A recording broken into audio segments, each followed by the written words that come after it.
Good morning to you. Welcome to another Morning Barbados presentation. I'm Tisha Hind. I'll be here with you until 8 o'clock this morning. And boy, am I excited about today's show. We are going to have the winners of the Carifta Triathlon and Aquathlon meet that happened over the weekend here in studio with us. We promised you a celebration, and a celebration it will be. We've asked them all to come in. We have the biggest Barbados team for a while representing us this weekend. And guess what? If you didn't hear, they did the triple. So they were going into the competition having won 2 years in a row. Now they've made it a 3. So lots to celebrate with that team today right here on Morning Barbados. Also, we're talking breastfeeding. That's right. So we're going to have Dr. Alison Bernard, Executive Director of Breastfeeding and Child Nutrition, the Child Nutrition Foundation, coming in as we look past the observance of Breastfeeding Week, which happened just a week or so ago, and talk a little bit more about the importance, expand the discussion on the workplace policy that they are pushing for as it relates to breastfeeding. Plus, as we look toward the new school year, we want to talk a little bit about the little ones and getting them ready with all that's happening. Dr. Gillian Birchwood, who is consultant pediatrician and neonatologist at the QEH, she's going to be in with us today. We're also going to be looking at keeping our babies safe. So safe sleep for babies, causes of challenges that you might be having with them, and so on. All of that is coming up. Plus the Mr. Executive Interschool Business and Gentleman's Challenge 2024. Mr. Winston Cumberbatch, who was a teacher at the St. Leonard's Boys School, he came up with an idea to be able to get a few boys to showcase themselves in a positive light, and it has snowballed in a positive way because now it is an inter-school challenge, and we have the top 5 finalists representing 5 secondary schools. So quite a packed show for you today. I'd like to encourage you to stick around if you can to be a part of it, but you know that we also offer on-demand service. So if you can only watch a portion and then you have to head off to work, remember you can always go back and watch it on YouTube, because we stream on YouTube and Facebook, and we also repeat Morning Barbados later on tonight. So it's Morning Barbados in the night. But you get to see it. We wanted to start this morning, though, as we often do on Tuesday mornings. We've missed him for a little while, and he's back with us today. His Excellency David Comishong, Barbados Ambassador to CARICOM. Good morning and welcome home. Morning, Tisha. It's a pleasure to be here.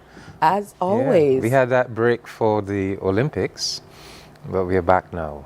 Absolutely. It was Olympics and crop over, and there was a lot happening here in Barbados. And it wasn't even the last few weeks. It's been the entire year, because we had World Cup cricket. And so it truly has been a very, very hectic year for us.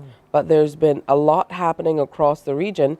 And I know that the 47th regular meeting of the heads of government of CARICOM happened as well. And that's where we want to focus today. Yes, I want to report on that meeting, because the meeting of the Conference of Heads of Government is like the high point of the CARICOM agenda. You know, we have 2 physical face-to-face meetings of our heads of government every year. We have the main meeting in July. We have what we call the intersessional meeting in February, and incidentally, Barbados will host the next intersessional in February of next year. But in between those 2 major physical meetings, our heads of government have 4 virtual meetings every year. So in total, we have 6 meetings per year of our CARICOM heads of government. So the last major one was in July, between the 28th and 30th. So this is the first opportunity really to report on that meeting, which was held in Grenada. And very important meeting. Obviously I was there. I actually went in a little early. I was able to go on a tour of CARICOM even before the meeting started, to see firsthand the damage done to CARICOM, because as you would imagine, what dominated that heads of government meeting in Grenada was Hurricane Beryl and the damage done by Hurricane Beryl. So I would call it the Hurricane Beryl heads of government conference. So we did go to CARICOM. We saw the tremendous devastation done to that island, but on a positive note, we were able to engage with the Guyana military contingent that is in CARICOM, helping to rebuild CARICOM. And having done that, then the next big event, even prior to the start of the conference, was in Grenada. They have built a CARICOM roundabout where they are paying honor to all of the CARICOM member states. And I represented Barbados at the official opening of that roundabout. And then it was on to the meeting itself. And I would say a very important meeting. Some of the new things that occurred, we, for example, we brought in Curacao as a new associate member.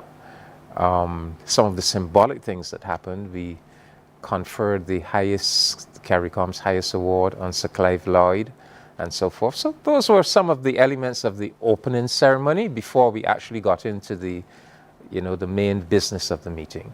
Well, that's all very interesting. And what sticks with me is the fact that you called it the Beryl meeting. And we know for more reasons than one, it would have to dominate all of the discussion. So coming out of what was done, what actions will CARICOM take to be able to assist CARICOM, Petit Martinique, to be able to try to get back to some semblance of normalcy in the short to medium term? Well, the first point that needs to be stressed is what came out at that meeting was that the consensus was that the most effective response to that crisis caused by Beryl, and Beryl actually affected 8 CARICOM, either states or associate states, but that the most effective response has come from CARICOM itself. And so whether you heard that message from the Prime Minister of Grenada, you heard that message from the Prime Minister of St. Vincent. So it just brings out, the message that we have to, first and foremost, we have to depend on ourselves. There's no big brother or big sister out there in the international community looking out for us. And so they made the point that it has really been CARICOM, fellow member states responded. So that's number one. Secondly, they have set up a special prime ministerial subcommittee headed by Prime Minister Motley to raise funds, to go on a venture to raise resources to help rebuild. And Sidima gave us an explanation at the conference of the damage done. President Irfan Ali also gave us an outline of the damage done specifically to the agricultural sector, because as you know, he is in charge of the 25 by 25 project, this food agricultural development project to reduce our regional food import bill by 25%. And in fact, he reported that the World Food Program had done a survey in April of this year, which indicated that the efforts that we were making to improve our agricultural and food production were actually succeeding, and that in fact we had reduced our food insecurity by 17%, and that we had in fact reduced our extra-regional food import bill by 12%. So we had accomplished a half of that 25%. But we don't know what the situation is now, because Beryl did significant damage to, first of all, the Jamaican agricultural sector. Of course, it damaged St. Vincent and Grenada, and it also did tremendous damage to Barbados's fishery sector. So thus far, they have calculated, outside of Barbados' fisheries, they've calculated the beryl damage preliminary at 160 US million dollars, 160 million US dollars. So aside from setting up the special Prime Ministerial Subcommittee, we have determined that we are going to COP29 in November. We are going with one CARICOM position because we are going to be speaking very, very firmly on the fact that our small island developing nations are on the front line of this climate crisis, and that it is ridiculous that we can get this kind of damage, but there are no loss and damage funds to call upon to help us rebuild. So there was a sense of, I would say, anger at the meeting, and a resolve that this nonsense of having these COPs and going through the motions, that really has to end. And we will also be setting up a donors conference on the margins of the COP, because the leaders are determined that this repair bill that Beryl has delivered to us, and by November, God knows what other damage, how many other hurricanes we might experience between now and November. But we will be making a very serious demand of the relevant countries in the international community who are really responsible for this global warming, that they have to step up and do the necessary to help with these bills. Also, there was a lot of discussion about our CRIF, the Caribbean Catastrophe Risk Insurance Facility, and the heads were very displeased. The whole idea of CRIF was that you have these parametric policies where you don't actually have to measure the damage done based on the velocity of the winds, the amount of rainfall. They wouldn't do a calculation and make a payout. But it turns out that the Beryl experience has shown that is very unsatisfactory. There's perhaps something wrong with these parametric measurements, because a lot of the damage is not being measured, and therefore some of the insurance payments that we expected have not been forthcoming. So there was a very serious discussion about the need to reform the CRIF, and our ministers of finance will be meeting with the CRIF to look at how that insurance system could be reformed, so that we could be more sure that there will be insurance money when these kinds of disasters hit us. So, as I said, Beryl really dominated the meeting. It made us focus on issues of climate change, and it made us focus on what we need to do to be able to have resources to respond to crises like Beryl. And I know response is only one side of it. For us in the Caribbean, it will call for a lot of preparation as well. How does something like the Bridgetown Initiative and the work that has gone into that prepare us to be more readily prepared for eventualities like this one? Well, we continue to press forward with the Bridgetown Initiative, and we continue to try to mobilize support internationally for the Bridgetown Initiative. So all of the things that I spoke about, the response that we propose to make to the damage done by Beryl, the response we propose to make at COP29, those are all in keeping with where the Bridgetown Initiative is taking us in any event. In addition to the Bridgetown Initiative, we also now have the Antigua and Barbuda agenda for small island developing states. As you know, we had this the fourth International SIDS conference. So Antigua and Barbuda were able to report on the outcomes of that conference. And so in addition to the Bridgetown Initiative and the demands of the Bridgetown Initiative, we now also have the Antigua and Barbuda agenda.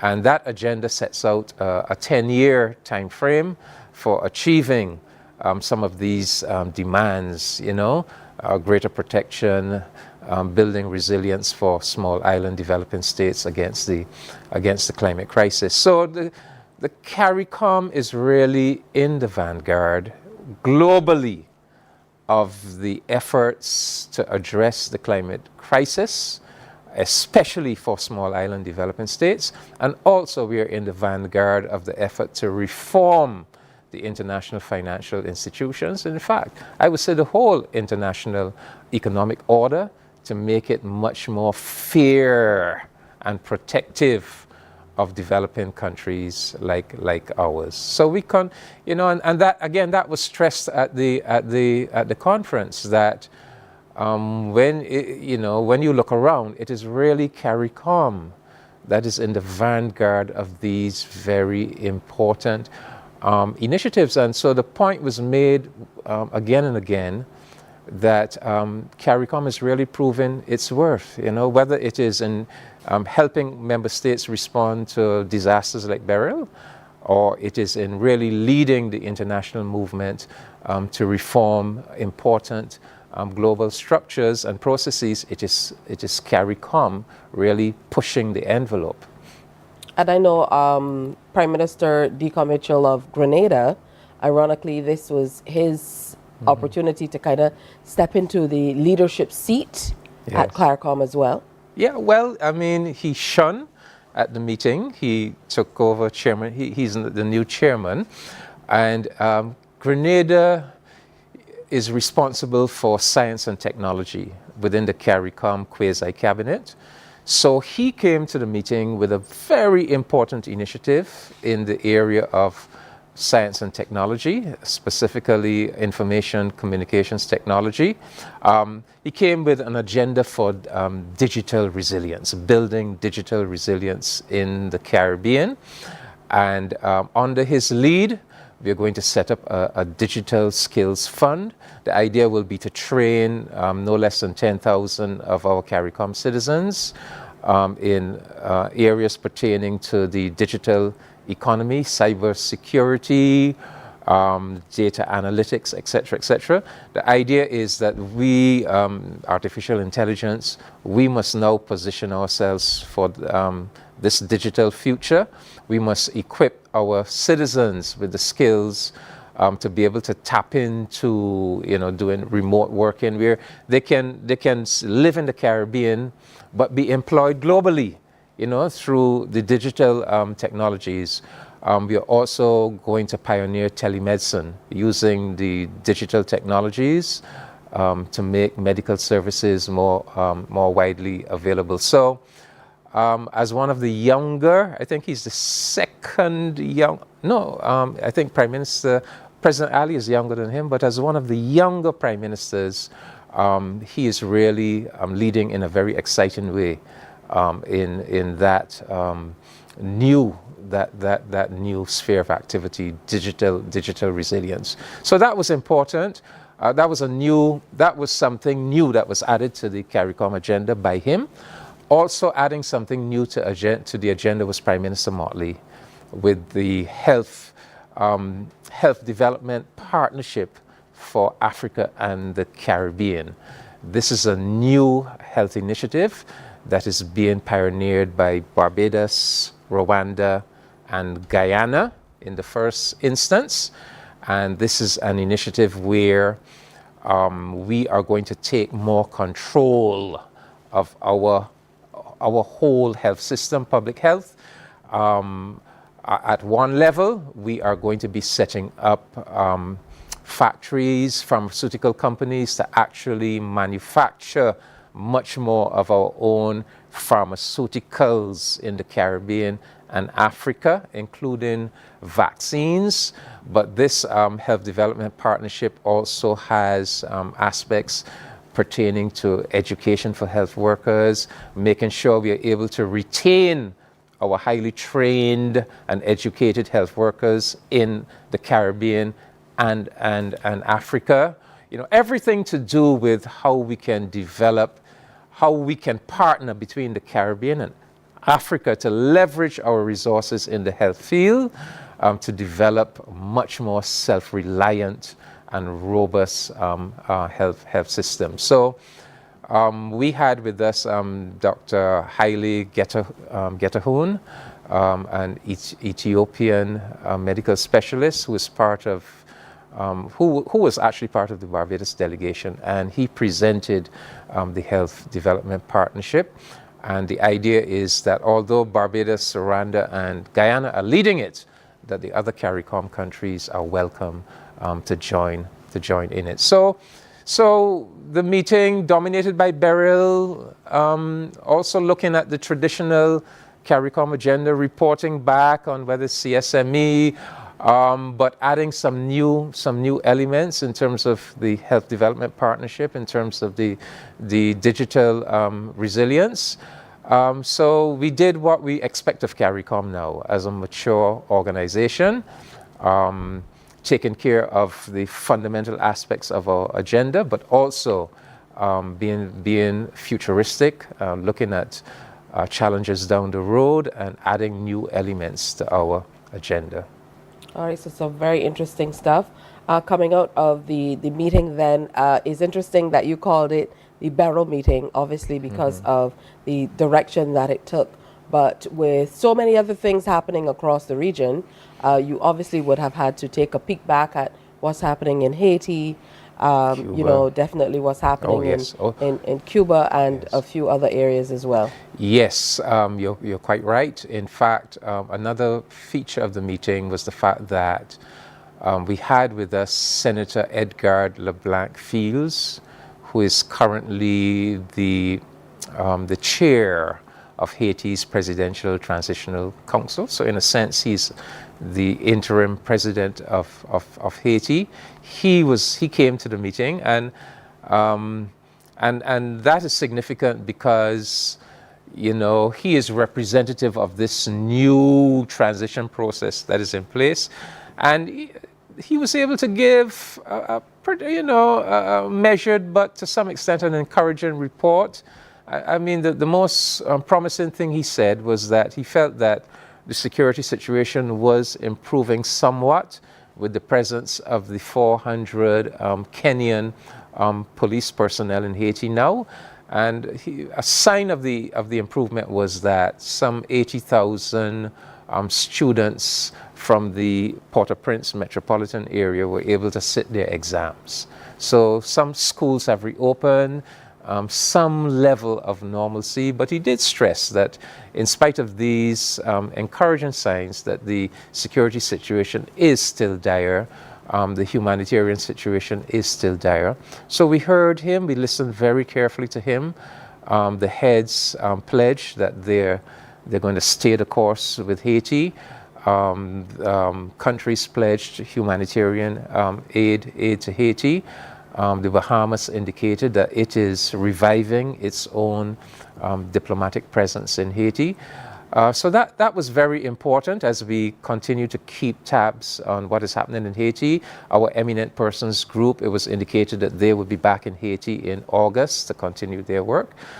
We also looked at Cuba. We are very concerned about the humanitarian situation in Cuba caused by this U.S. blockade of Cuba and the fact that they have placed Cuba on this list wrongfully of state sponsors of terrorism. And so we felt it necessary to issue a statement on Cuba. That statement in which we express alarm at the growing humanitarian situation resulting from the 62-year-old trade embargo imposed on Cuba by the government of the United States. The long-standing embargo has been wrongfully imposed on the Cuban people and must be removed. And so the CARICOM issued a very strong statement calling for both the removal of the blockade or embargo and also the removal of Cuba from the list of state sponsors of terrorism. But we went further because we indicated that we feel constrained to help Cuba in this with this humanitarian crisis, that CARICOM countries will be donating humanitarian supplies to Cuba. All right, I want to thank you. Quite a comprehensive review of the 47th regular meeting of the Conference of Heads of Government of CARICOM that happened in Grenada just a few weeks ago.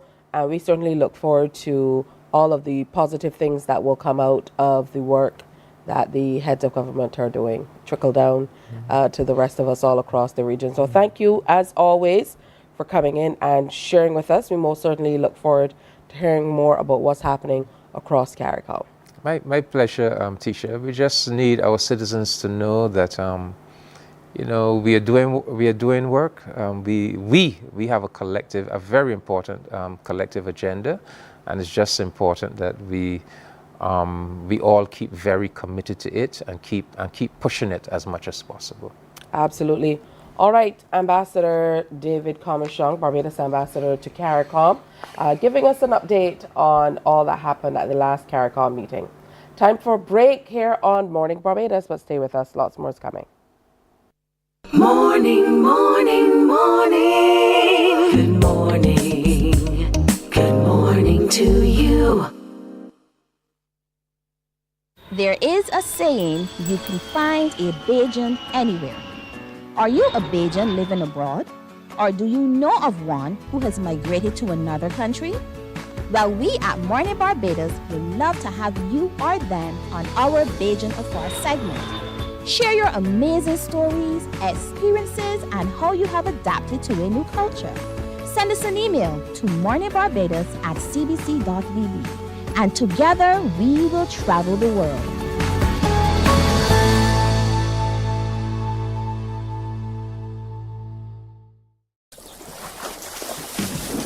From the beautiful shores of the gem of the Caribbean, Barbados, home of the amazing Harrison's Cave, the tantalizing Oystins Bay Garden, our historic garrison, the indigenous road tennis, and the friendliest people in the world.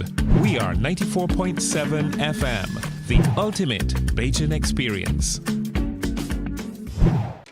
My friend, you don't plan to get it? Oh, Barbados.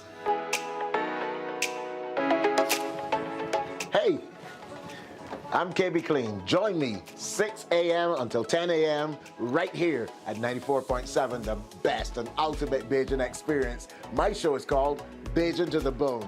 Don't miss it, Bajan to the Bone. Weekdays right here and only here on 94.7.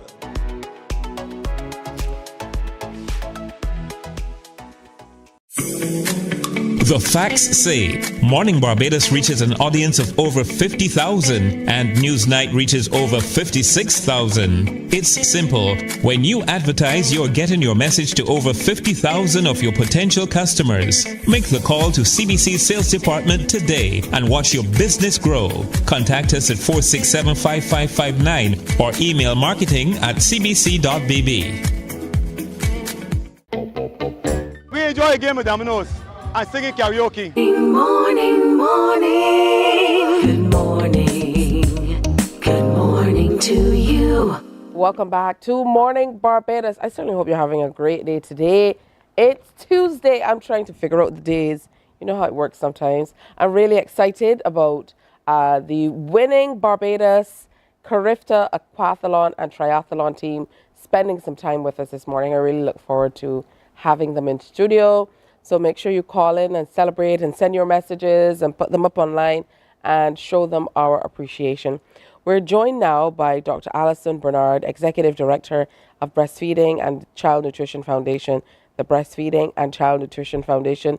We had a conversation about this a few weeks ago, so it's great to have you back with us so that we can kind of hone in a little bit more today and talk about the breastfeeding workplace policy and a collaboration that you have with the Ministry of Labour, Social Security, and the third sector. So good morning and welcome. So much. Good morning to you, and thank you for having us back again. Absolutely. Yes, so we are we are trying to push the agenda of breastfeeding workplace policy. It is not something that is well known. People know about other breastfeeding policies, maternity leave, paternity leave, shared parental leave, but no one thinks about, okay, so after mommy has finished maternity leave and goes back to work, then what? And if you're a breastfeeding mother, you know what happens. You're stressed, you're tired, and if you are not pumping when you're at work, your milk supply drops. And we have a national breastfeeding policy that says exclusive breastfeeding for 6 months. So our thinking is, if we're not going to get extension of maternity leave anytime soon, then let's put something else in place. Let's do something in lieu of. Let's put breastfeeding workplace policy in place in organizations and at a national level. There are some organizations, I think FLOW, KPMG, I think Barbados Employers Confederation, I believe they all have some type of breastfeeding workplace policy. But we don't want it in some places and not in others. We want this to be manifested through all organizations in Barbados, and I think that's why I'm here today. Sensitize the public, sensitize employees and employers that this is something that's really important for mums. What would this policy look like? What would be the basic tenets of a policy like this, and what would workplaces have to do to be able to institute a policy and really roll it out for the employees? So first of all, having the policy is the right thing to do. It's the right thing to do for mothers, their children, families, communities, and for the economy. But at the granular level, it is beneficial to the employer as well as the employee. So for the employee, let's start with the employee. The benefits to them are better health for their mother, better health for their child. Mothers get to fulfill their reproductive prerogative, which is to breastfeed the children. And then if you've been a breastfeeding mother and been at work and not been able to pump, it is one of the most uncomfortable things. Tell me about it. So it provides comfort to mothers as well. You imagine being at work and trying to produce and being in that kind of discomfort. And then for the employer, they have more productive employees, more loyal employees. They have less employee absenteeism. If you have a healthier child because you're breastfeeding them, then you're less likely to take time off work. And babies who are breastfed have less otitis media, so ear infections, gastroenteritis, respiratory illness. So they're healthier children. And so you are going to spend less money in a GP's office, which is beneficial to you, of course, and then you are going to you're not going to miss as much work, which is better for the employer as well. So in terms of what it looks like a lactation room. It looks like having a clean, safe, hygienic space for mummies to pump their milk. There are many mothers who said to me that they have had to pump in their car or pump in the bathroom.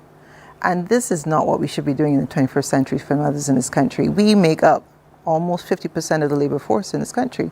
Why in the 21st century are we asking mothers to do that? Or not asking them, but forcing them to do that because they want to pump, but there's no space for them. So a lactation room is, I think, the responsibility of the employer. There's some smaller businesses that can't afford to do that, but at least dedicate a space. When you have a breastfeeding mother, have a dedicated space so that she can go and pump her milk off safely and hygienically. It looks like maybe flexible hours. So if you're a smaller business or if that's something that a larger company can do, maybe mommy doesn't have to come in for the full 8-9 hours a work day. She comes in for a few hours, or she comes in a few days a week rather than the entire 5-day work week. So that's what it could look like. It also looks like short, well, I don't want to say short, maybe 15 to 20 minute pump breaks, at least 2 per day and paid, and not her lunch break. So if we would really be trying to do this, those would be kind of the gold standard recommendations, a few of them, that would be implemented in this policy. What are some of the challenges? I mean, as you explain it, sounds simple enough. A pump room, an opportunity to take a few breaks. Doesn't seem like something that should be so challenging. So challenging. So what are some of the hindrances? What are some of the challenges that you're encountering in getting this policy kind of the level of attention that it needs to across the nation? So I think it's really about sensitization and awareness. I think it's really about going and speaking to employers and saying, listen, this is not going to affect your bottom line as much as you think it will, and actually it will enhance your bottom line. Because if you have an employee that knows, look, we're talking about low fertility rates in this country. We're saying our fertility rate is 1.6 and we need to be at the replacement rate of 2.1, which means that every mother has to replace herself plus one, right, in order for it to stabilize population size. If you know that when you're going to have a baby and you don't know when you go back to work, how are you going to feed them? You're going to have to give them formula. Maybe you don't want to give them formula. There's no space for you. You feel, I think mothers often feel marginalized. Like what they do is just kind of, meh, it's just natural. Just get on with it. But I think that we have to get to a point where we recognize we're an advanced society or an advancing society. And so we have to treat mothers with another level of respect and care. And I think that means focusing on creating an enabling environment around them to support them in not just breastfeeding, in just being mothers. So I think that is where we are at. And I think the problem is that sensitization and awareness is not there, and that's what we're trying to do. How can we add our voices to this movement? Because from where I sit, I see that there, as you mentioned, there can be, numerous negatives to an organization not necessarily providing the space. Mm-hmm. In that, all that you've said that breast milk does for children, then if mommy has to take that time or daddy has to take that time away from the office to be able to take the little ones to the doctor to kind of combat all of these medical challenges that they might have coming out of not necessarily getting the breast milk and things like that. I think it would be far more beneficial for them to be able to, take care of their employees as well. So we don't get as much talk as we often hear about the amount of time people are taking away from the office to be able to take care of their children. So how do we add our voices? How do we amplify this call as, just regular citizens? If I'm being honest, I think we have to be more demanding. I think we have to know about it in the first place. I think a lot of mothers automatically feel. So we did a study back in 2016 with the University of the West Indies, and 40% of mothers said that the reason why they stopped breastfeeding or they introduced formula is because they had to go back to work. They couldn't perceive or contemplate that it was at all possible to continue breastfeeding when they went back to work. So about a month before they went back to work, they stopped breastfeeding or they slowed it down and they started giving formula by bottle. So I think we need to just bring awareness to them. And then once we brought awareness to them and told them this is possible, then we ask them to use their voices, go to their HR department before they go back out to work and say, hey, I really want to do this breastfeeding thing. What can we put in place? Don't go in hardcore, like, give me this. What can we do? How can we work together to create a space so that I can continue breastfeeding for however long I choose to? But I also think it has to be at the level of government. I think in 2018, we would have had a stakeholders meeting when we created this guidance, and Minister Jordan would have said, it's the right thing to do, and he doesn't want to have to legislate it. But then I was on board with him. I felt, okay, it's the right thing to do. But I think that something like this I believe it will need to be legislated. And certainly, but before we get there, we need to properly develop the policy. And that's what we're working with ministry to do now. We're collaborating with them. So our guidance is actually one of the key national level initiatives in their national workplace wellness policy. So that was the first step. And now they're trying to, so this is not very well known, so they're trying to pull that agenda out and sensitize and bring awareness to. So we're collaborating with them, with Minister Jordan and his ministry on that. And I think by doing that, by letting people know how important what we are telling them is, how it's going to benefit not just the mother, less breast cancer, less ovarian cancer, less uterine cancer, less diabetes, how it's going to benefit the child, less diabetes, less heart disease, less cancers, less acute illness, then if we can show them this is how it benefits mommy and baby, how it benefits the community, decreases healthcare costs because you have less NCDs. I think if we show people the advantages, the benefits, oh my gosh, breastfeeding is free. I say free because you don't have to buy bottles or teats.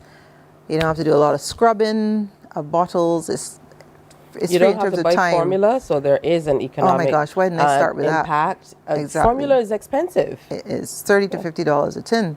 And if you have to buy that every week, you could save about $800, $800 to $900 over a 6-month period if you exclusively breastfeed, which is what is recommended. So I think we just need to show people. That's why I'm here today, to show people this is important. But it's not just important. This is not a women's issue. It is a societal issue. And I think we need to take it seriously. Absolutely. I want to thank you for coming in as always. And your visits are always insightful. Just when we think that we know everything, there's something else that you hear that kind of makes you go, aha, yeah, this absolutely makes sense. And the truth is, sometimes we don't think about things until they really affect us. So who feels it knows it. So a special good morning to mothers who might be going through this at this time in workplaces. And we know that in recent times, people have even frowned on just the act of breastfeeding in public, where mothers have been forced to maybe put a towel on their breast in public to be able to breastfeed, not even pumping, as we would talk about. So we definitely need to go back to a place where we respect motherhood a whole lot more and all that comes with that. Yes, absolutely. I think the aim of the BCNF, the Breastfeeding and Child Nutrition Foundation, is not just support practically mums in breastfeeding, so actually helping them with breastfeeding. It's about talking about the issues. There are so many intersections. I was actually mentioning to Ambassador Comajong earlier that every single one of the 17 Sustainable Development Goals is contributed to by breastfeeding. Think climate action. I mean breastfeeding, breast milk, the most sustainable, renewable source of energy that you can find on planet Earth. So I think we need to, highlight the issues around breastfeeding more. All right, some messages that we need to work on ourselves in the media, maybe some sensitization messages. So some conversations need to be had behind the scenes as well. Dr. Alison Bernard is the Executive Director of the Breastfeeding and Child Nutrition Foundation, the BCNF. Get online and find out a little bit more. Ask questions next time you have an engagement with the Ministry of Labour, Social Security and the third sector. Ask them about what's going on with the policy. Who knows, we can help amplify with our voices all in tune. Thank you so much, Dr. Bernard. You're welcome. As always. Time for another break on Morning Barbados. Time is quickly moving by. Cannot believe already 8 minutes to go before 7 o'clock. Stay with us. Morning, morning, morning. Good morning. Good morning to you. We enjoy a game of dominoes and singing karaoke. I just love cruise. When you love me just a little bit longer. You get to relax and have a drink and listen to some nice music. It's something different. It's spectacular. It's fabulous. It's a different feeling altogether. I never feel so good in a party yet. Follow me to Q in the Community this Thursday. So good in a party yet. You know why? While you go about your business, we go about our business, and that is gathering the news. Stay up to date at CBC News Barbados on Facebook, Instagram and Twitter. Get news update on radio throughout the day. And join us for the CBC News Night at 7 every night. CBC News team is on the job and bringing you the news. There is a saying, you can find a Bajan anywhere. Are you a Bajan living abroad? Or do you know of one who has migrated to another country? Well, we at Mornin Barbados would love to have you or them on our Bajan Afar segment. Share your amazing stories, experiences, and how you have adapted to a new culture. Send us an email to morninbarbados@cbc.vb, and together we will travel the world.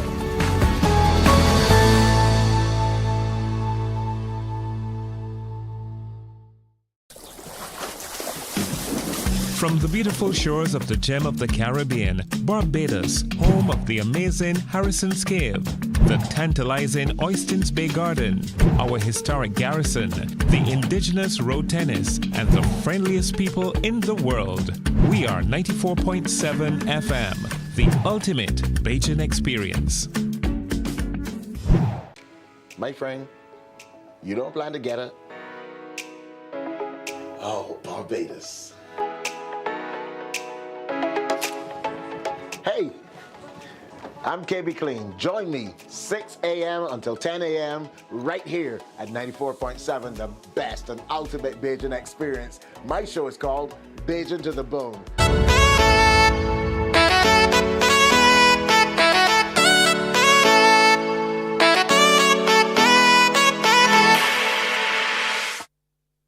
To the 7 o'clock hour, always happy to have Dr. Gillian Birchwood join us. She is a consultant pediatrician and neonatologist at the Queen Elizabeth Hospital. And I don't know, why does it take so long for you to come back to us on Morning Barbados? I'm kidding. I know that we kind of stagger, having you come in studios. It's wonderful, though, to have you actually in studio for quite some time. Absolutely. We were online. Absolutely. Now times have changed, thank goodness. Yes, so it's wonderful to have you with us. Today we want to look at keeping babies safe while they're sleeping. Yes, and it's come out of a very heartbreaking situation that we have in Barbados every single year, which is that parents put their babies to sleep, and for one reason or another, when they wake up, they discover that baby unresponsive, they rush them down to the hospital, and in many cases, they don't make it. And so although it is a very heartbreaking topic, it is very preventable. And that's the message I really want to get out to Barbadians today, that it is a preventable situation, and it's very important that we look at it in more detail.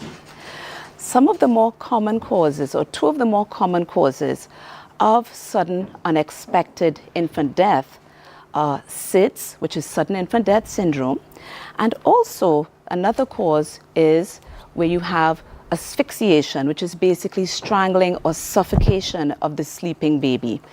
And it is really the similar story every single time. Put baby down to sleep. Parents may be co-sleeping, and sometimes there are other children in that same bed. So you have a number of people bed sharing, or the baby has been put to sleep on their tummy. And when the baby has been put to sleep on the tummy, that increases the risk of SIDS. And if there are a lot of people sleeping in the same bed, parents, newborn babies, sometimes toddlers are in there as well. And when you have a newborn baby, parents are absolutely exhausted, then there's a risk that they can roll over on baby. And we have certainly, unfortunately, had that situation rear its head far too many times over the past year. And that's why I really want the awareness for people out there, grandparents, parents, caregivers, to be aware that this is a real risk for having a perfectly healthy baby be found unresponsive and perhaps has passed away already by the time they recognize what's going on. Quite sad. Dr. Birchwood, let's delve into putting baby down once again. I might be a little too far out with mine being a teen now, but I can't seem to recall ever being told that placing baby down on the stomach can increase the sudden unexpected infant death syndrome. So talk to me about how we should in fact place baby to ensure that they don't have challenges. Yes. So the sleeping environment is absolutely crucial. A safe sleeping environment for baby looks like this. Number one, do not co-sleep with your child. As tempting as it is and as exhausting as it is when you are a new parent, and I know very well what that feels like, if you fall asleep, you're absolutely exhausted, you or your partner may roll onto that baby. So they should not be in the bed, they should be in a crib, a bassinet, or they should be in one of those play yards that has been safety certified for baby to sleep in. So this sleep environment is very crucial. Do not put that baby to sleep in bed with you, no matter how tempting it seems. So once you put them in that safe sleep environment, then they should also, we should make sure that the mattress in that crib or that safe sleeping environment is well fitted and very close to the edges of the sleeping surface that the baby's in. You don't want a gap between the mattress and the edge of a crib, for example, because then a baby can wedge themselves into that gap and it may prove difficult for them to get themselves out of it. It may compromise their breathing, and then that can be a major problem for a very young baby. You should use a fitted sheet, so you don't want loose sheets that can tangle up with baby. You don't want loose bedding, and you don't want the thick, fluffy blankets that we think that we have to put our babies on. The mattress should be firm.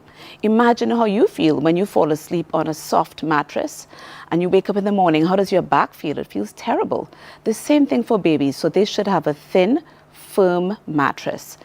Don't use the old crib that you used when you were growing up. It may be a lovely family heirloom, but the safety recommendations would certainly have changed, and you should not use that old crib. In addition to that, there should be no pillows in there. There should be no stuffed toys, because these can become entrapped, baby can become entangled, and the bumper pads that parents so love, those definitely are a major hazard for baby becoming entangled in that type of bedding and can restrict their breathing and create major problems. Now, just before we had an extensive conversation with Dr. Bernard about breastfeeding. Yes. And I know for parents who just are bringing baby home, that might be the reason that they're lying. I know that that they're bringing them to bed with them. Yes. I know that the suggestion has been to have some type of chair so you can sit and breastfeed. You know, knowing full well that you could be tired. Yes. Doing it for an extensive period of time, so that you don't fall asleep and maybe have the baby smothered in some of the instances we've been hearing about. Yes. So breastfeeding actually, of course, in addition to all the things that she would have talked about quite rightly, breastfeeding actually helps to reduce the risk of sudden infant death syndrome, but it must also be done safely. So for breastfeeding, it is recommended that you have a chair, as you said, a comfortable chair. I was gifted a rocking chair by my family when I had my first child, and I think it was one of the best things ever, because you can hold the baby and be upright and there's less risk of falling asleep. But even if you don't have a chair, you can make sure that you and your partner take turns, because we know that you can fall asleep. So on one occasion, let your partner bring baby to bed, to breastfeed, and take baby back at the end of feeding. Next time, mom does it, so that each person can get a little bit of a stretch and no one person is too exhausted. But breastfeeding baby and falling asleep in bed is definitely dangerous. How does temperature factor in? These nights are so incredibly hot. Yes. It's very different from how things have been. I know you talked about using that thin mattress and no very thick blankets for the baby and so on. But how important is it to keep the baby cool? So, you know, paradoxically, babies, you know, they should not be too cold or too hot. But for the risk of sudden infant death syndrome or sudden unexpected infant death, the risk is that if the baby is too hot. So, you know, in the Caribbean, we tend to really heavily dress our babies for the terribly cold weather that we have. However, the truth is that if your room is cool, the baby only needs one more layer than you do to keep comfortable. And so it's better to layer your baby in clothing that is well fitted. And there are wearable blankets as well as sleep sacks that you can use to swaddle your baby. But it's important to know that from the time your baby can roll, that you should stop using those wearable blankets, because then your baby again can become entrapped. So from the time your baby rolls, stop swaddling and make sure that you use other means. Again, layering is very helpful. A short onesie, a long onesie with socks or a vest. Don't use a hat when baby is indoors. I've seen hats come right down over babies' noses, and parents have caught the baby just at that point where they're beginning to struggle. So using a hat indoors is definitely a bad idea. What about these onesies? I see some people with babies in onesies, and it looks as though the babies can't stretch their legs out. Yes. Can that be a factor as well in not only making the babies uncomfortable, but creating some type of challenge for them? Well, babies naturally adopt, the fetal position in the womb where their legs and arms are all curled up. They actually find that comforting in the beginning, and they will naturally adopt that position. Of course, you shouldn't have onesies that are too short, because then it's going to force them to curl their legs up even if they don't want to. But for the first few months of life, they are naturally going to sleep with their legs all tucked up underneath. What are your thoughts on pacifiers and other things that may cause some incidents of strangulation or things of that nature? So what has been found is that pacifiers can help reduce the risk of sudden infant death syndrome. I know I'm going to get a foul of every grandmother out there. However, it really does help to reduce the risk of SIDS. Nobody's quite sure exactly how that works, but you can use a pacifier. If you're a breastfeeding mom, wait for breastfeeding to be well established before you use a pacifier. You can, once your breastfeeding is well established, you can then use a pacifier. It helps to reduce the risk of sudden death. And when the pacifier falls out when baby's asleep, there's no need to put it back in, but it reduces the risk of sudden infant death syndrome. I know for mothers who've just had their babies, the risk of self-medicating can be a real issue. To be able to stay up, maybe take sedatives, maybe if you have a cold coming on, you want to move away from using drowsy to non-drowsy medication and stuff like that, so that you don't fall asleep. Let's talk about that a little more. Yes. So motherhood, parenthood, fatherhood is a naturally exhausting time. And so you want to avoid doing things that would put baby at risk.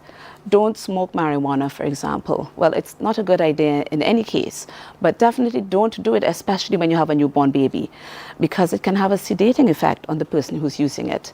Don't use sedative medications, which are designed to help you with sleep, and expect to sleep with your baby, because that heightens the risk. And on the topic of smoking, don't smoke.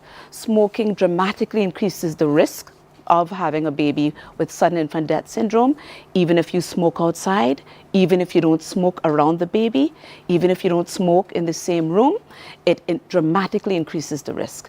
So if mothers smoke or fathers smoke or other people in the home smoke, that alone is going to dramatically increase the risk of sudden infant death syndrome. So my recommendation would be, from a health point of view and also from a safety point of view for baby, would be to stop smoking altogether. What impact does this have on the baby if a mother, a lactating, a nursing mother is smoking, say marijuana, for example? Right. A lot of people tend to think that marijuana smoking is safe. And definitely the profile of marijuana has changed a lot. We've realized that it is a very helpful medication for things like chronic pain and cancer pain. However, like anything else, you have to be careful. If a mom smokes marijuana during the pregnancy, in the same way she smokes cigarettes during the pregnancy, you are going to end up with a smaller baby. You're going to increase the risk of prematurity, which by itself is a risk for SIDS. And if you're smoking while you are breastfeeding, marijuana can get into the breast milk and go to your baby. And the effects in babies are not benign. You're going to increase the risk that your baby may never wake up again. And it's devastating when we see that happen in Barbados. And I would never wish that on any mother or any family in Barbados. Definitely something to think about. When we're talking about back to where we started, sleeping with baby, we see all of these, what we deem cute pictures online with baby sleeping either on mom's chest or dad's chest. Let's talk about placement as we wrap up the discussion. How you should put the baby down. Is it a good idea to take a nap with the baby on your chest? Absolutely not. That baby can roll off your chest, and you don't know, you can roll on top of the baby. It's a very bad idea. Put your baby on their back to sleep. People worry that the baby may choke and vomit. It's actually been shown quite clearly that babies have a strong gag reflex, the thing that makes you want to throw up if something hits the back of your throat. And so put the baby on the back not on the side, because they can roll over onto their tummy, which is a dangerous sleeping position for babies. And even if they're spitting up, their head is going to be turned from one side to the next, and then you can definitely see that baby's going to be able to spit up quite safely. Let's mention the incidents of this happening in Barbados. For those of us who don't know or are not aware, it might seem like some far out thought of babies being smothered, or you putting them down and then the baby's not waking up at all. We've had a number of cases already this year, and this is why I wanted to talk about it, because I think that the statistics perhaps are not publicized, but even one case is devastating, and we've had a number of cases already for the year where we have had suspected sudden infant death syndrome, or SIDS, or we have had cases of suspected accidental suffocation. And this just doesn't happen at home. It can also happen in the daycare setting if the baby is put to sleep on their tummy. And this is particularly important for babies who are up to 1 year of age. Sleeping on the couch is another terrible idea. Also increases the risk of having the baby die suddenly. All right, so definitely some very hardcore things to think about, but very, very important. I want to thank you as always, Dr. Gillian Birchwood, for coming in and sharing with us. Thank you for the occasion. Thank you. All right, so I mean, if there are any new moms or any new parents that you know of, you should definitely, have a discussion with them, a little reminder. It can be a difficult time when you bring baby home. We know this, you're tired and you want to take care of baby and you still have to get rest, maybe head out to work and things like that. But you have to be mindful of everything that Dr. Birchwood has said. All right, time for a break. When we come back, we are going to have the finalists of the Mr. Executive Challenge sharing with us. And I saw some of them already making their way in. We're going to have a fantastic celebration with our champions from last weekend, as we told you. So stay with us.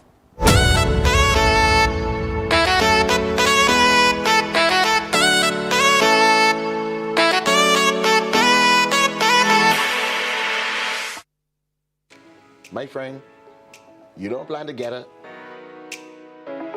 Oh, Barbados. Hey, I'm KB Clean. Join me 6 a.m. until 10 a.m. right here at 94.7, the best and ultimate Bajan experience. My show is called Bajan to the Bone. Don't miss it, Bajan to the Bone. Weekdays right here and only here on 94.7.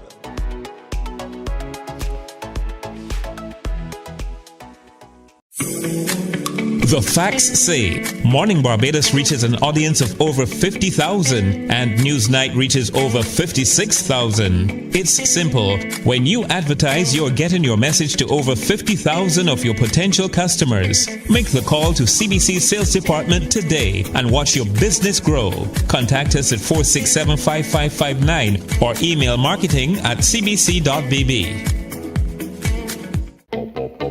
We enjoy a game with dominoes and singing karaoke. I just love cruise.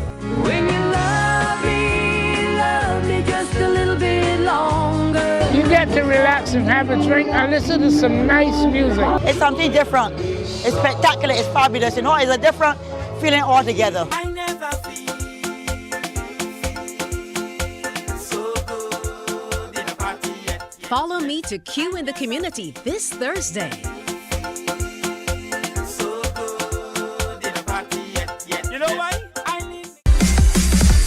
While you go about your business, we go about our business, and that is gathering the news. Stay up to date at CBC News Barbados on Facebook, Instagram, and Twitter. Get news update on radio throughout the day. And join us for the CBC News Night at 7 every night. CBC News team is on the job and bringing you the news. There is a saying, you can find a Bajan anywhere.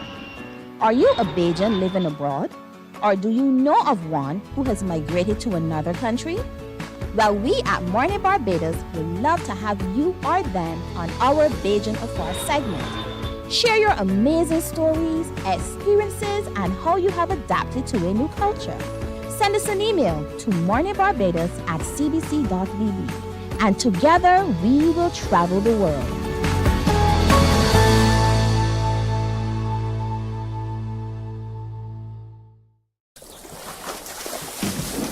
From the beautiful shores of the gem of the Caribbean, Barbados, home of the amazing Harrison's Cave, the tantalizing Oystins Bay Garden, our historic garrison, the indigenous road tennis, and the friendliest people in the world. We are 94.7 FM, the ultimate Bajan experience. My friend, you don't plan to get it? Oh, Barbados. Hey, I'm KB Clean. Join me 6 a.m. until 10 a.m. right here at 94.7, the best and ultimate Bajan experience. My show is called Bajan to the Bone. Don't miss it, Bajan to the Bone. Weekdays right here and only here on 94.7.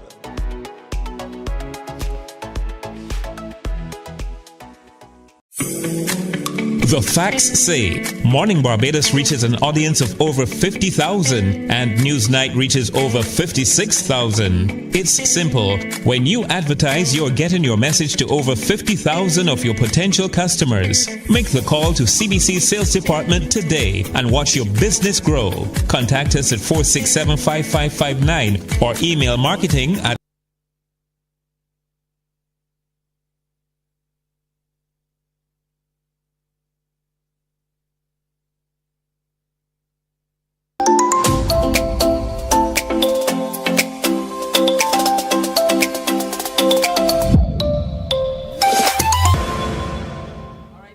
tell you all about the Mr. Executive Challenge. So joining us in studio this time around, we had an opportunity to speak with them online, but it's always great to have people here. We have the 5 finalists, Javier Blades, Raquel May Applewaite, Sean Eversley, Morgan Eversley, no, that's not Morgan, it's Sean Seals, Morgan Eversley, Kadeem Beckles. Congratulations for making it to the finals, gentlemen. Thank you. All right, again, good to have you here. Now, Mr. Cumberbatch, this is your brainchild. It must certainly feel very good to be at this stage once again, moving from a place where, as a teacher of the St. Leonard's Boys School, you wanted a showcase for your young men to be able to show how well they do in various areas, including business and other areas of development. And now here we are having 5 young men representing schools from across the island. So this must be a really great feeling for you, first of all. Most definitely, most definitely. So having seen them from the time they started in January, a little nervous, going through the paces of the entrepreneurship workshops and whatnot. I saw a transformation of these young men. The confidence level has risen, and they're all ready for Sunday. So I'm quite happy to see them here today, smiling and looking ready. All right, what about you, Javier? I know that your community project, which is a part of what you have to do to participate, was very well received. How do you feel about how that was received, and what do you think are your chances going into the competition based on all you've been able to do? Well, the community leadership project was received very well, you know. My objective was to, give a little gift back to the seniors. And I believe that I very much accomplished that goal. When they saw the transformation of the room, they were all very pleased. So I believe I am confident going into the final. All right, that's excellent. I'm going to ask Mr. Cumberbatch to pass on to Kadeem. Again, you had to do a project. I know that for many of you, it was a labor of love, being able to kind of step out into your community. So talk to us a little bit about your project and the feedback that you've gotten from it. Yes, my community project was also very well received. I decided to do a step aerobics class called Soca Step. So it was mainly targeting everyone, but the main audience that came out was like middle-aged women. And that was no problem. We came out, we had a good time. Everyone loved the class, loved the stepping, loved the music. So it was very well received. Academia representing for SMS. Yes, please. I know it's vacation time, but as you were preparing, what feedback are you getting from the St. Michael's School crew? I hope they're coming out to support you. Yes, please. I hope so too. But I have been getting nothing but love from the people from St. Michael's School, even though it's not my alma mater, but I'm here for now. So yes, I'm receiving All nothing right, but well, love. expand on that because we want schools to come out and represent Yes. for the alma mater. Yes, I originally went to the Alexandra School, but I'm currently doing sixth form at SMS. All right, well, they're yours too. So you have to claim both of them. Of course, Javier is representing for the Allen School. You guys are going to have to get a bus to get all the way out here to bring the students. I'm kidding. I'm sure the rest from Allen School will come. Raquel May, what about you? Talk to me about your project and, how you've been preparing for the finals that's coming up. Well, my project was a sip and paint experience for the classroom children. Alongside that, I had various mental health persons and persons that went through secondary and primary school to come and speak to them about the transition, because I know it may be devastating upon them, it may be daunting. So I just wanted to do similar, like a give back experience to them for all the hard work that they had done and just educate them. In terms of Sunday, because it's August the 25th, guys, but I am very excited. Looking forward to it. I am looking forward to seeing everybody come out and support from the Lodge School. I hope everyone come out and support. And all schools come out and support, to be quite fair. All right, good stuff. So the Law School, you have Raquel May representing for you.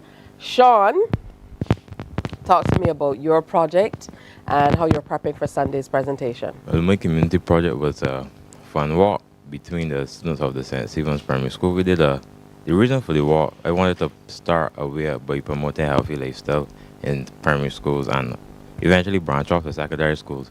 So I started, instead of doing healthy eating, I started by doing a walk. The benefits of the walk were exercise, of course, and then during some point of the walk, I spoke to the students about why it's healthy, why it's good to live a healthy lifestyle and do not exercise. You should always exercise, and exercise will be beneficial for your life. All right, good stuff. I look forward to hearing from you on Sunday's show. And are you bringing a whole bunch of people from the Ellerslie School? Yeah, of course. I hope so. I'll be looking out for these students representing. And last but certainly not least, Morgan, representing for SLB. Yes, ma'am. Yes, are you ready? Of course. Good stuff. So talk to me about your community project. Yeah, so I wanted to go with something more humanitarian. So we did go feeding the homeless. We went and feed the homeless in a church in town, the Calvary Marian Church in Bridgetown. So we got together, we partnered with the Calvary Marian Church because it was something that they did initially already, every weekly, right?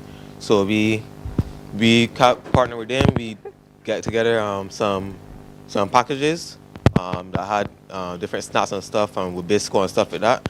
So we got sponsors, and then we prepare hot meals for them, drinks and stuff like that. All right. Are there any segments that you are nervous about? I know you guys have to prepare. You have your business pitch, and then you have to show, how much you know about being gentlemen. There's actually a date on stage. I look forward to seeing that. But is there any segment that you are a little nervous about at all? Well, the honest answer is the date part is I would say is the most nerve-wracking part because it doesn't only rely on me, but someone else. But as it comes to the CEO pitch, job interview, business attire modeling, I look good in the suit, so should win that one for sure. But yes, I am not nervous about anything else. So yeah, just the date. Oh my goodness, the confidence. Okay, hand back to Mr. Krababat for me. The layout of the competition says a great deal. It's really preparing them not only for the world of work, but for life generally. That's right. In terms of the basic tenets of things that you really have to kind of grasp and be good at. Yeah. But talk to me a little bit more about the business pitch and all of the businesses and entities you've been able to bring on board so that they're not just talking to an audience who are there to support, but also a number of people who can take on some of these ideas that they might have and run with them. Yeah, we want to see our young men while at school preparing for the world of work. And so to get these guys at this stage thinking about projects, coming up with an idea that they can pitch to their staff to improve the business is what the business pitch is all about. So it's a public speaking opportunity, but a chance to also show that they can create. Now, as it relates to supporters, though, I can tell you that over the 4 years that we've started this, we've seen the support growing. We have 4 government ministries involved, all right? And we have over 30 private sector agencies. Of course, topping them would be our platinum sponsor, CABC. But we've got, I sometimes wish I can list all, but time does not allow. Yeah. But they understand. And but the support from the public is key to me because, as you know, we want to see our young men going in the right direction. Absolutely. So, we're also seeing them on CBC TV8. That's right. Leading up to the competition on Sunday. So give us the details Yeah. of being able to get our tickets and come out and show our support. I will be there cheering everybody on. I won't tell you which segment I am looking forward to seeing most. Well, first up, the tickets are available at Empower's Kaimon, CS Pharmacy in Broad Street, Shore Pier, Wanaccord Plaza, as well as online ticketlinks.com. But persons can also pay at the door. Tickets are $40. Children 11 and under pay $15 at the door. This is a family affair, all right? So we want to ask persons to come out and support these young men. Not just support these young men, but support the young men of Barbados. Because those looking on will aspire someday to do similar. So we look forward to seeing everybody out there. Good stuff. Morgan, is there a segment that has you a little nervous, or are you prepped and ready all the way through? Well, I think obviously they will be most nervous in part. The most nervous part. I think they'll be most nervous part because obviously, as you said, you'll be relying on somebody else to help you if you did. But I think every part I should be pretty well. I should do pretty well in. Oh, Yeah. how do you prepare for a date? What about you, Sean? Is there any segment that you're nervous about at this stage? Honestly, don't think I'm nervous. The preparations I've been through, I'm ready, and I'm ready to show where others will win. It's a good excuse for you to say, I'm practicing, people. You know, I'm practicing for the show. What about you, Raquelme? To be quite fair, I wouldn't really say nervous. Probably Sunday we might feel a little tingle in my belly or so, but who knows. But the most part I excited for though is probably the date and the business pitch, because it's like fun. I like things that push you to your comfort zone, because then when you look back, it's just get to laugh and be like, oh my days, either embarrass myself or I did good. But let's see. And finally you, Javier. Well, I wouldn't say the modeling, the pitch, or the date scares me. I feel most nervous about the interview, actually, because, you know, you're applying for a job, so, you know, you would want it to go well. Yeah, and I know it will be a lot of preparation. Back to Mr. Cumberbatch quickly. You know, we having some technical challenges today. I don't know where the other mic disappeared to. However, we're making it work, fellas. This is what happens in live productions. But I want to wish you, all of you, the very best. It's been really, you know, rewarding for us to be able to highlight all that you've been doing throughout the journey of being a part of the competition. We even called Mr. Cumberbatch and asked him if next year he's going to put in more boys in the competition. Your final pitch to everybody as to why they should come out and support these awesome young men representing for the Eileen School, the Lodge School, Ellerslie School, St. Leonard's Boys, the St. Michael's School at Alexandra on Sunday. All right, so the venue, remember, folks, is at the Lloyd Erskine Scientific Center, 6 o'clock. Doors open at 5:30. Why should they come? Well, it is time that positive things that young men do go viral, don't you think? Don't you agree? Absolutely. All right, so one way of getting that done is by LESC being full of all the, you may not have planned to be there, but after hearing what is going on, something in your heart should pull a string and say, look, you know what? Rather than just talking and bellyaching about the situation, the ills in our society, let me show that I really care by being there. So I'm looking forward to seeing everybody there on Sunday, LESC, 6 o'clock, whole family affair. Yeah, and I really want to commend you because you're continuing this labor of love in teaching. That's right. Even though you're retired. 43 years in the service. Even though you're retired, and it says, you know, how you feel about being in the service and working with young men, especially. Yes, definitely. So congratulations Thank to you. you, Mr. Cumberbatch. Mr. Cumberbatch, I mean, I've been working along with Mr. Cumberbatch on so many projects. We can talk about it for days. So I look forward to seeing all of you on stage, especially in those suits. And I really want to hear those business pitches. I want to see the interviews. And most importantly, I want to see how you handle the dates. All right, so saluting our exceptional youth on Morning Barbados is something we love to do. We will be present. Make sure you are as well. In the final half hour of Morning Barbados, we celebrate with the winning Barbados Carifta team. Morning. Make some noise. They're all here, believe it or not, or most of them. I haven't done the count, but we're going to have some fun talking with them about how they brought it home to Barbados. Another big win for a third time. That's next.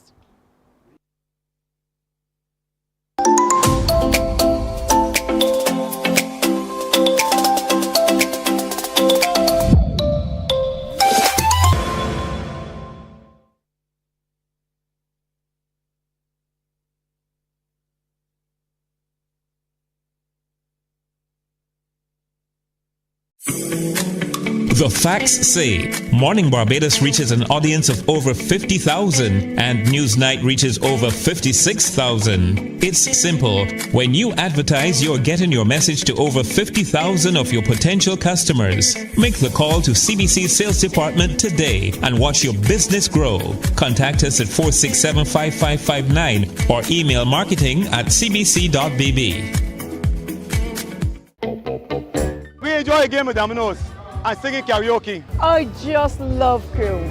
When you love me just a little bit longer. You get to relax and have a drink and listen to some nice music. It's something different. It's spectacular. It's fabulous. You know, it's a different feeling altogether. I never feel so good in a party yet. Follow me to Q in the Community this Thursday.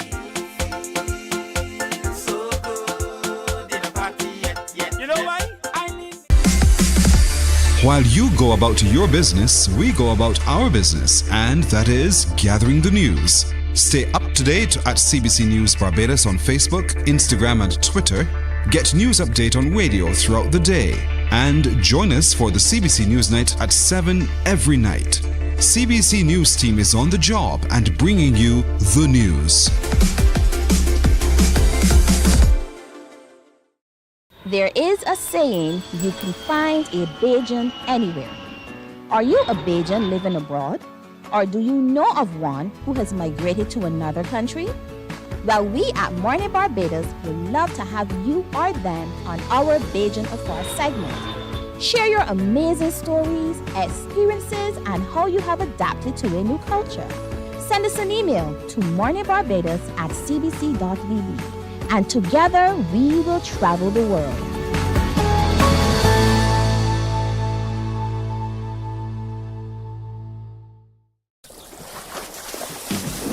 From the beautiful shores of the gem of the Caribbean, Barbados, home of the amazing Harrison's Cave, the tantalizing Oystins Bay Garden, our historic garrison, the indigenous road tennis, and the friendliest people in the world. We are 94.7 FM, the ultimate Bajan experience. My friend, you don't plan to get it? Oh, Barbados. Hey, I'm KB Clean. Join me 6 a.m. until 10 a.m. right here at 94.7, the best and ultimate Bajan experience. My show is called Bajan to the Bone. Don't miss it, Bajan to the Bone. Weekdays right here and only here on 94.7.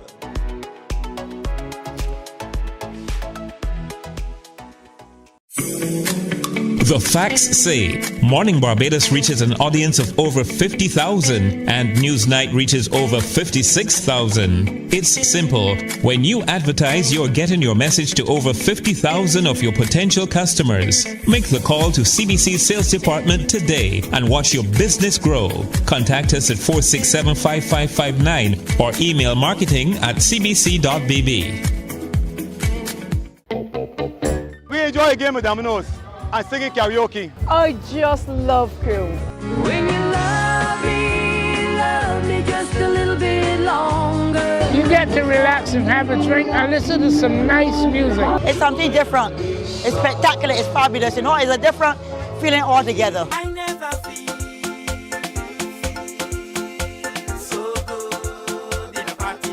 Follow me to Q in the Community this Thursday. You know why? While you go about your business, we go about our...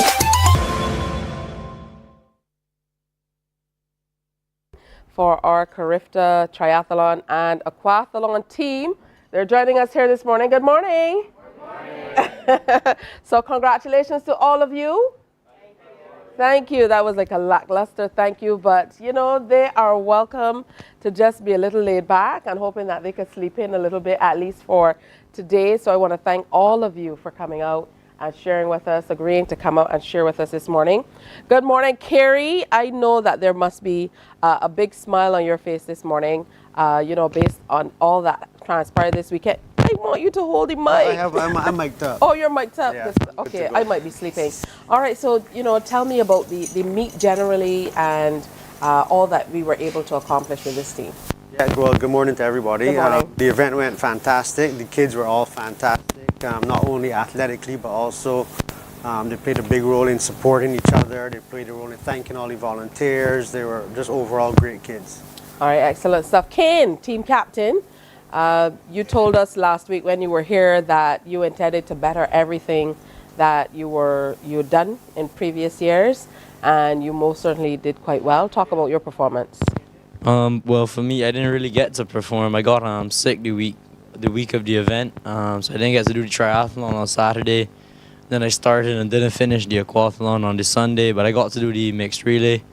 I was on our B team for the mixed relay, and my team came 5th. All right, talk to me about the team generally as team captain. Your thoughts on the performance?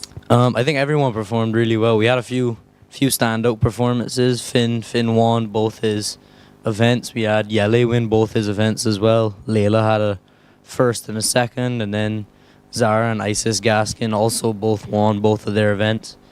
But yeah, I think overall everybody performed really well. Yeah, it was really impressive performances from everyone. All right, well, I'm sorry that you got ill. You know, in instances like this, we have things that can go wrong often happening. Alexis, we finally get a smile from you. You're usually quite serious. So talk to me about your performance generally and then about the performance of the team. So yeah, my performance was not quite the outcome that I wanted, but you know, it's not always your day. But first day didn't go as well. Second day was a bit better. I was happy with my performance in the aquathlon, and I was on the B team relay as well. And I think we had a strong team, and we managed to come in the top 5. So I was happy about that. And yeah, I'm just really happy with the whole team. They were all great. We all had great energy throughout the whole event, and I think we had some outstanding performances as well. So, all right, Isabella, talk to me about how you feel coming out of the meet. I feel great. My performance was good. I tried hard, and I kind of died in both of the events and in the mixed relay. And it was really hard to recover from the first day because I died pretty hard on that day. But, I tried to pull it all together for the aquathlon, and then I realized I probably had to do a mixed relay an hour later. So I just tried my hardest, and I think it went well. But here you are as a part of a winning team and donning some wonderful medals. So talk to me about what you were able to accomplish. Okay. This one is the team medal because we came first and we won overall. This one is from the aquathlon. This is silver, and I think Layla came first in that. And this one is from the triathlon when I came 3rd in the triathlon. All right, good stuff. Congratulations. Okay, pass off to Layla. And Layla, your number is still on your arm. Here, down in this number. I remember specifically seeing you perform, and I remember thinking, little but talawa, which, you know, Jamaicans often say. I saw you powering through. Let's hear about your performance generally. I think everything you told me you wanted to do last week, you kind of powered through on that. Yeah, so I was very happy with my triathlon performance, especially because it was my first year in the age group. And then I was even more happy with my aquathlon performance, obviously, because I won. And then I was on the winning mixed relay team. All right, congratulations to all of you.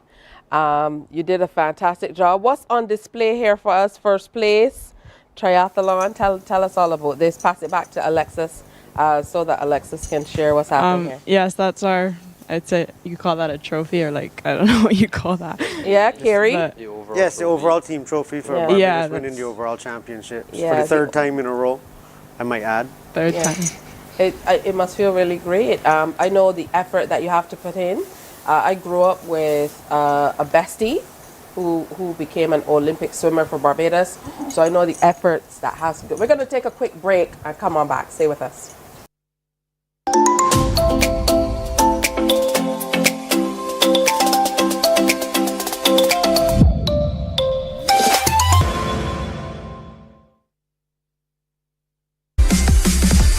While you go about your business, we go about our business, and that is gathering the news. Stay up to date at CBC News Barbados on Facebook, Instagram, and Twitter. Get news update on radio throughout the day. And join us for the CBC News Night at 7 every night. CBC News team is on the job and bringing you the news.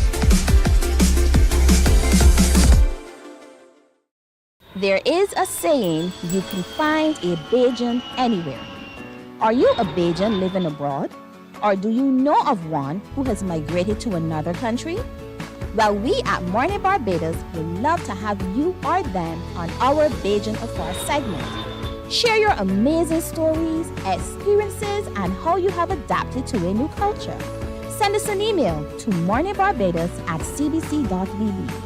And together we will travel the world.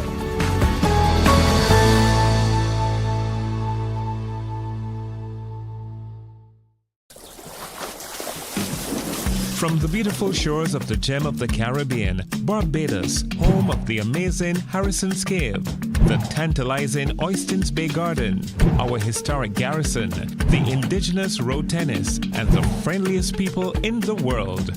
We are 94.7 FM, the ultimate Bajan experience. My friend, you don't plan to get it? Oh, Barbados.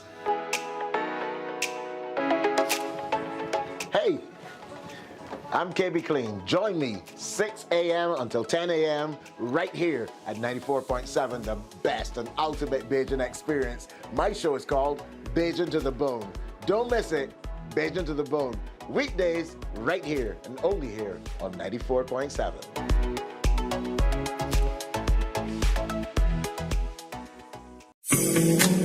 The facts say Morning Barbados reaches an audience of over 50,000 and Newsnight reaches over 56,000. It's simple. When you advertise, you're getting your message to over 50,000 of your potential customers. Make the call to CBC Sales Department today and watch your business grow. Contact us at 467-5559 or email marketing@cbc.bb. We enjoy a game of dominoes and singing karaoke.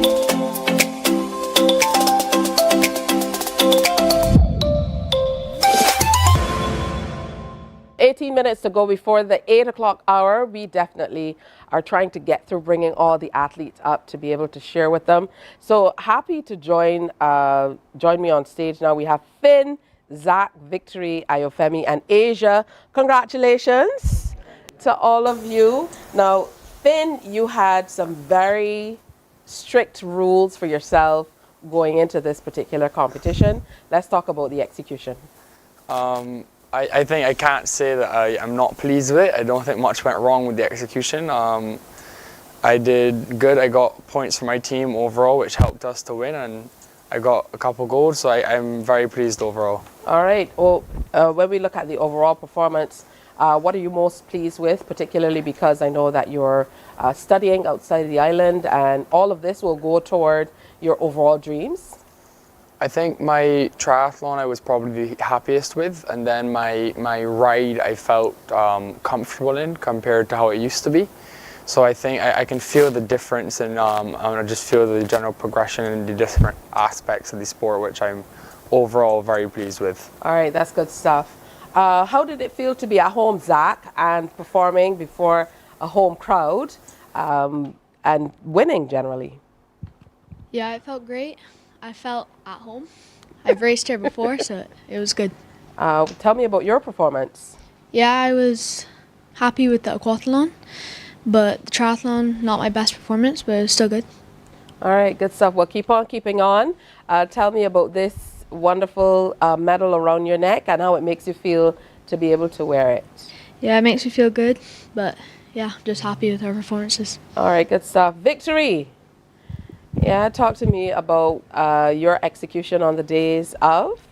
It was really fun to see like the other countries compete and stuff. And for my performance in triathlon, it was great. But my aquathlon, it was kind of I let down myself a little bit, but it was still good. All right. Well, you guys did an exceptional job overall. I mean, here you are as winners. Ayofemi, I know that you were looking forward to the meet. A lot of uncharted waters, literally and figuratively, but here you are as a part of the winning squad. Let's talk about your performance. Well, for my first time, I don't think I did too bad. I came in top 8, so I did get some points for the team. So I think I did a good job for the first time. What would you say was your strongest area?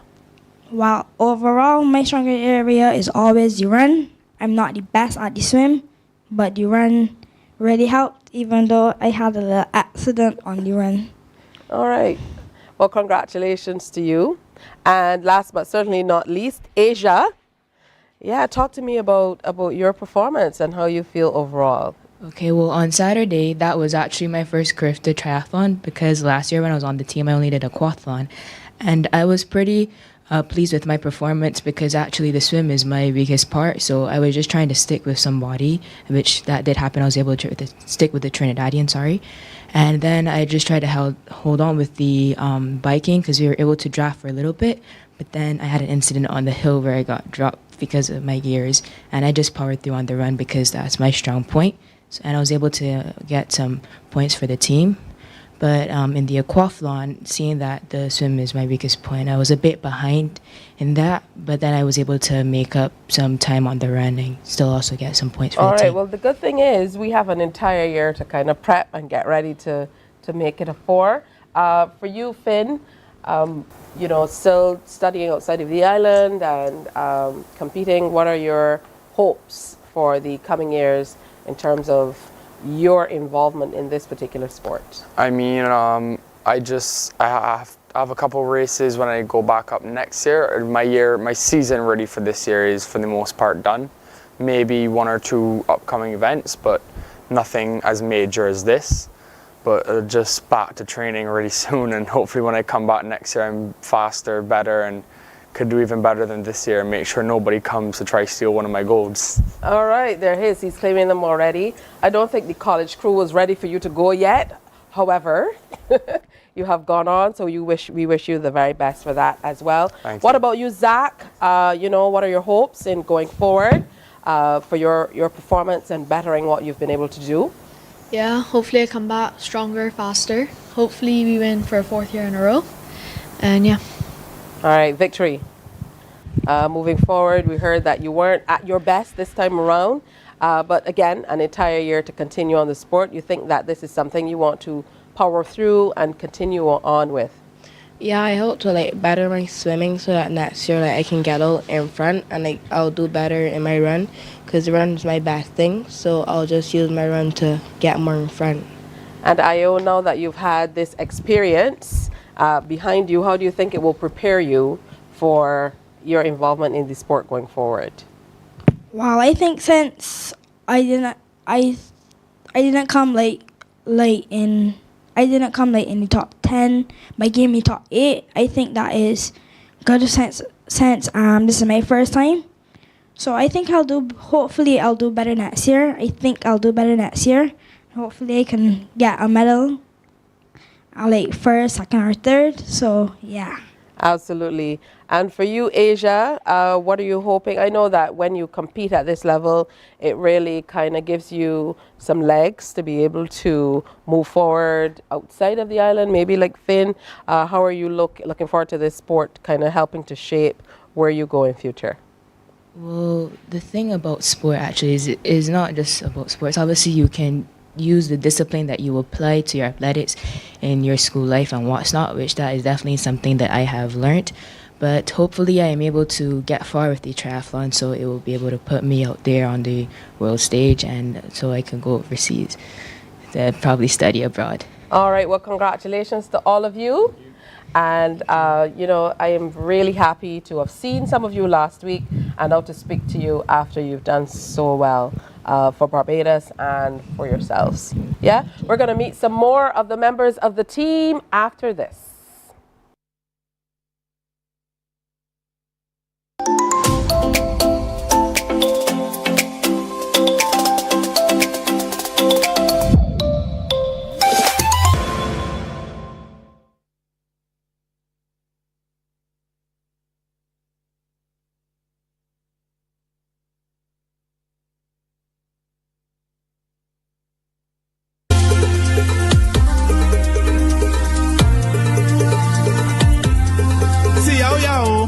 Trying to out my fire, put obstacles in my way.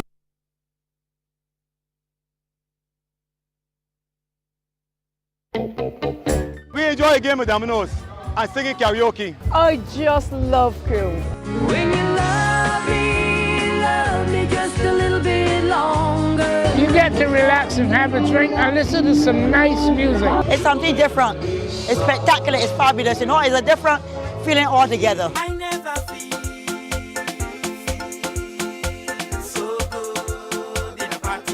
Follow me to Q in the Community this Thursday.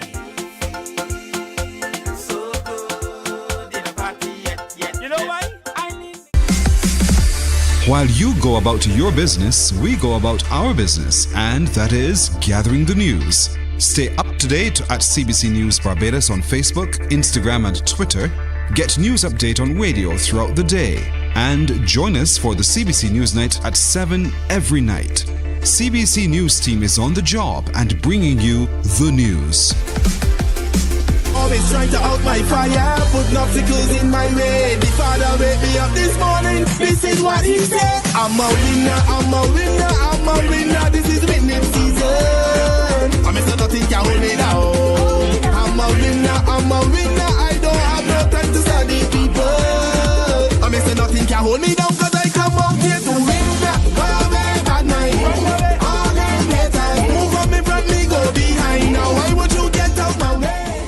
Yeah. All right, so welcome back. We have some others joining us now. So Storm is here for the first time. Hello. Talk to me about your performance. So Storm, how do you feel overall? Bring the mic a little closer. Overall, I think I had a mediocre performance. It wasn't as good as I wanted it to be. It wasn't as bad. It wasn't as bad as I expected it to be as well. But I think that I can come back stronger and better next year. Well, this was your first time performing.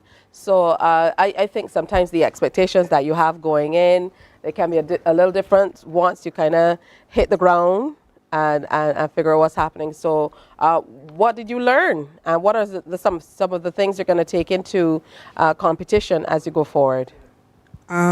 So I guess that my coaches were telling me all the time that when you start in a triathlon, it's always very hectic, and I wasn't really expecting it to be as bad as it was. But next year, I'll think that I will remember that you can't start off slow in the swim. You have to start off very fast. You have to keep the pace up. You have to let your heart rate pump, and you have to let the blood flow. And it's only like 60 minutes of pain, as my dad would say. So I think next year I would try my absolute hardest to get a medal or something like that. All right, good stuff. What about you, Jazara? 3 years in, so you've been a part of all 3 winning teams. That must feel really, really great. Yes, it's a great opportunity and experience to be a part of the winning team for the 3rd time this year. Yeah. Let's talk about your performance on the day. I would say my performance was pretty good, being that's my first year in the age group, one of the youngest competitors in the age group. I managed to skim top 30, top 15. Yeah. All right, good stuff. Over to Ali. This is your 3rd year as a part of the team as well. Talk to me about your performance, and then tell me a little bit, since we've not seen you before, tell me a little bit about why you chose to be a triathlete. My performance was pretty good. I came top 20 in the triathlon. I wasn't expecting to come top 8 or anything because I missed a month of training this year as I was pretty sick. So I was pretty happy. All right, that's good stuff. And we've been seeing a lot of siblings competing. Yele, this is your first time, but I heard that name over and over and over in the news. So tell me about these medals that are almost bigger than you. Well, I came first in the triathlon. I just stayed in the chase pack for the ride and just got to the front in the run. And the aquathlon, I had a really bad swim, but I caught up in the run, but the front group was really fast, but I still won. All right, excellent. Congratulations. You know, what do you think accounted for that bad swim? Was it the conditions outside? Was it too hot? You know, was the sea a little rough? I had a really bad start. Yeah? Yeah. But however, you came out on top. Yeah, what were you thinking as you were going through the paces, going through the run and all of the rest of it? What were you thinking? What was going through your head? Just to catch up to the front mostly. Well, you caught up. And here we are again with your sibling. So Zinzele, tell me about your performance. My performance, it was okay. It could have been better. And I got a little sick after the triathlon, so I missed out on the aquathlon and the mixed relay, so that was pretty disappointing. But I still managed to contribute like a point to the team. So yeah, and that makes a difference. Yeah. Absolutely, because I know that we had the team from Bahamas, I believe, leading after day 1. That was Bermuda. Was it Bermuda? It was Bermuda. Was Bermuda. And I was thinking, come on, man, Team Barbados. So for you, Kayla, talk to me about your performance. Again, you're a part of the winning squads on the 3 occasions. You were team for 3 times? For me, the 2 years before that I participated was before COVID. Okay. So this would have been my first year of them winning. I think it was a good experience, especially seeing the difference on like the growth from prior to COVID when Krifta was in Tobago and Jamaica to then having home, and the numbers especially, like seeing everyone come out and support that aren't usually at like triathlon races. I think it was really good to see. Oh, that's beautiful. Talk to me about your medals and your performance. Well, I'm nursing an injury, so I only competed in the triathlon and I missed out the aquathlon, but I also did the mixed relay. So for me, in terms of having maybe like best times or really good times weren't there, it was more so just to contribute where I can in terms of like team points and just, you know, kind of be part of the team. All right, that's beautiful stuff.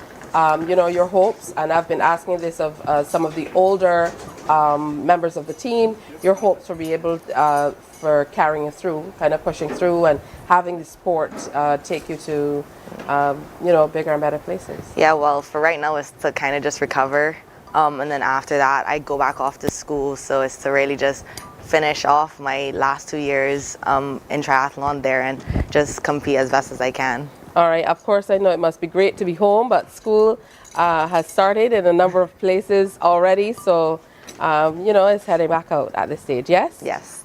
All right. Good stuff. So we've been joined by a few other members of the team who have joined us. Wonderful to see you back with us. Tell us all about your performance. For me, I was able to come 4th in the triathlon and 2nd in the aquathlon. My triathlon performance was a little disappointing because I wanted to win a medal. But I did have a good swim, but it didn't really help because it was only two of us that got out onto the ride with about a 20-second lead, and the chase pack was able to catch me.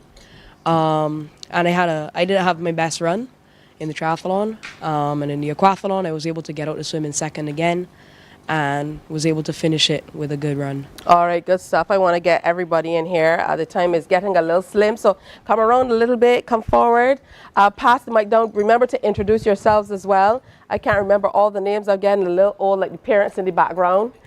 So introduce yourself and tell me about your performance. I'm Abigail. I don't think my performance was like the best that I could do because I had a foot injury.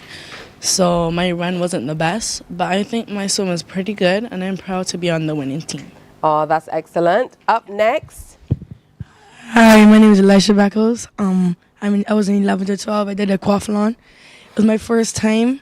I'm so proud to be on the winning team.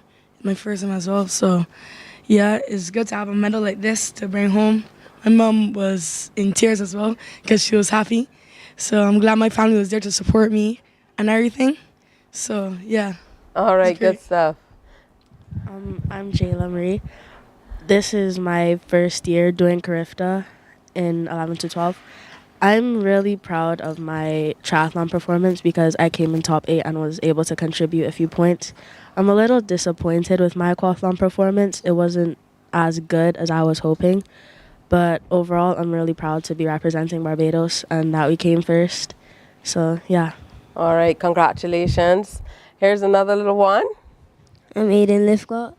My triathlon performance was not as good as I wanted it to be, but I tried my hardest and I did the best I could. My aquathlon performance, it was okay. My run could have been better, but that's all I could do. My swim was the best I could do, really. I'm just proud to be representing my country and all that. Oh, that's beautiful. Pass it on. It's so interesting that, you know, all of you want to better what you've been able to do. Up next, we have... I'm Janae Johnson, competed in the 13 to 15 age group. This is my second time doing CARICOM. I definitely underperformed a lot more this year than I would have expected, but it wasn't a terrible CARICOM overall. All right. And? I'm Tahira Fraser. I'm in the 11 to 12 age category. I did the triathlon and aquathlon. My triathlon was okay, but I was a little bit disappointed because I just missed out on the medal. But my aquathlon was really good. I came third, and I was on the winning team of the mixed relay, and it's my first time, so it was a really good experience for me. All right, good stuff. And up next, a familiar face. I'm Matthew Briggs-Legal. This is my second year doing CARICOM triathlon and aquathlon. I overall feel good with my performance. I tried my best. I would have wished I placed higher, but it was a really good race overall. All right, good stuff. And we've been joined now on the other side by... Matthew Lashley. Matthew, another sibling. Alexis is over in the back. Talk to me about your performance, Matthew. This is my second year of CARICOM, performing in the 16 to 19 age group. The performance didn't go too well for me this year. I had quite a struggle, especially in the run, but I could take a few positives out of it, especially in my ride, which was my weakness from last year, just starting. Ride went good. Overall, usually I get out the water earlier in the swim, but I had a tough swim that day and then quite some pain in the run for both the triathlon and the aquathlon, which made me fall back quite a bit in placement. So I didn't perform as well as I was looking to.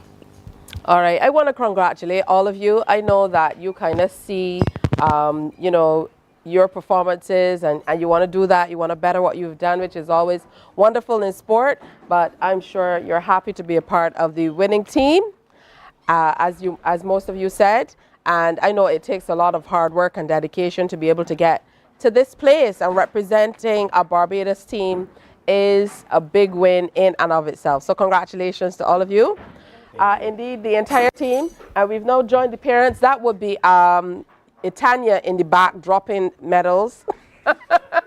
So we can absolutely hear them. But the winning Barbados squad of...